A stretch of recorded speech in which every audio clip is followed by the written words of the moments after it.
Hello বন্ধুরা, welcome to my YouTube channel শাশুড়ি বৌমা ব্লগস।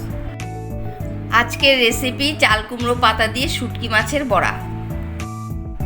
উপকরণে রয়েছে চাল কুমড়ো পাতা, শুটকি মাছ, পেঁয়াজ কুচি, লঙ্কা কুচি, রসুন। গুঁড়ো মশলা রয়েছে হলুদ গুঁড়ো, লঙ্কা গুঁড়ো। এখন শুটকি মাছগুলো ভেজে নেব। শুটকি মাছগুলো ভাজা হয়ে গেছে। তেল গরম হয়ে গেছে, পেঁয়াজ কুচি, লঙ্কা কুচি আর রসুন থেতো করা আছে, সব দিয়ে দেব।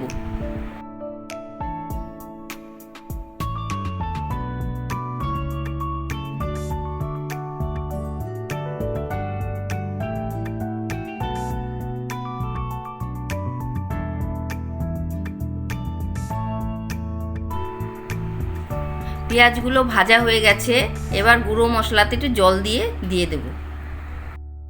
মশলাটা এবার ভালো করে মিশিয়ে নেব। মশলাটা কষানো হয়ে গেছে, এবার শুটকি মাছগুলো দিয়ে দেব। এখন স্বাদ মতো লবণ দিয়ে দেব।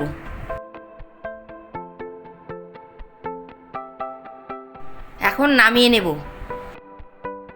ব্যাটারটি তৈরি করেছিলাম চালের গুঁড়ো, ময়দা আর লঙ্কা, হলুদ গুঁড়ো।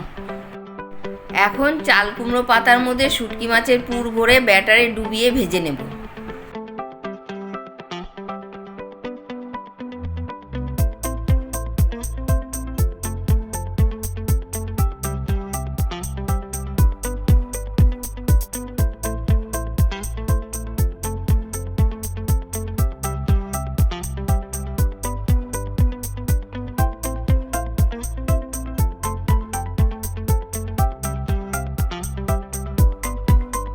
বড়াগুলো ভেজে নিচ্ছি।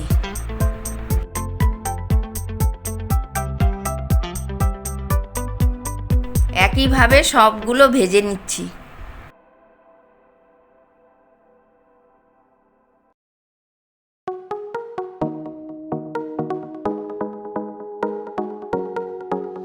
আজকের রান্নাটি যদি ভালো লেগে থাকে তাহলে লাইক, শেয়ার, কমেন্ট করবেন। ধন্যবাদ।